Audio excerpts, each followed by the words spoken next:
শ্রমিক সংকট মোকাবেলায় আগামী ৫ বছরে বাংলাদেশ থেকে অন্তত ১ লাখ শ্রমিক নিয়োগের কথা জানিয়েছে জাপানি কর্তৃপক্ষ ও ব্যবসায়ীরা।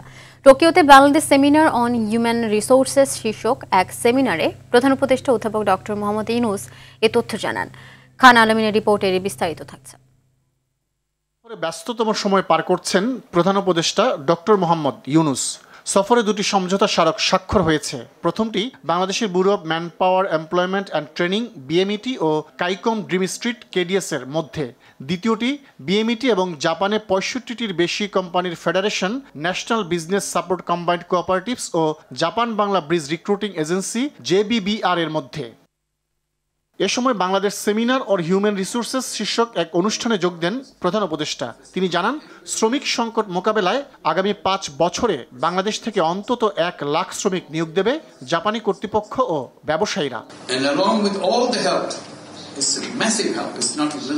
এটা আমার জন্য সবচেয়ে রোমাঞ্চকর ও প্রেরণার দিন। এটি শুধু কাজ করার জন্য নয়, বরং জাপানকে জানারও দ্বার উন্মোচন করবে বাংলাদেশের মানুষের জন্য। জাপানে বাংলাদেশিদের জন্য কর্মসংস্থানের সুযোগ সৃষ্টি করতে অন্তর্বর্তীকালীন সরকার প্রয়োজনীয় সবকিছু করবে।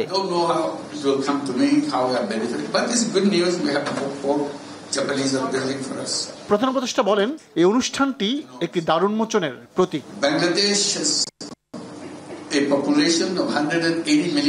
বাংলাদেশ ১৮ কোটি মানুষের দেশ, যার অর্ধেকেই ২৭ বছরের নিচে। সরকারের কাজ হলো তাদের জন্য দরজা খুলে দেয়া।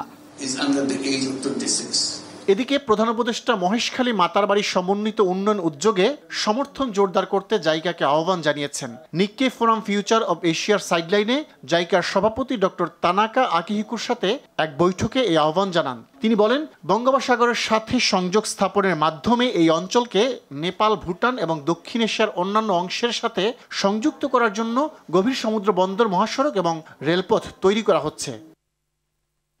অন্যদিকে মালয়েশিয়ার সাবেক প্রধানমন্ত্রী মাহাথির মোহাম্মদকে আগামী জুলাইয়ে তার ১০০তম জন্মবার্ষিকী উপলক্ষে আগাম অভিনন্দন জানিয়েছেন অধ্যাপক মোহাম্মদ ইউনূস। আগামী ১০ জুলাই ১০০ বছরে পা রাখবেন তিনি। টোকিওর ইম্পিরিয়াল হোটেলে দুজনেই নিকেই ফোরাম ফিউচার অব এশিয়া সম্মেলনের এক ফাঁকে একে অপরের সঙ্গে দীর্ঘকালের বন্ধুত্বের স্মৃতিস্মরণ করেন। খান আলামিন, RTV, ঢাকা।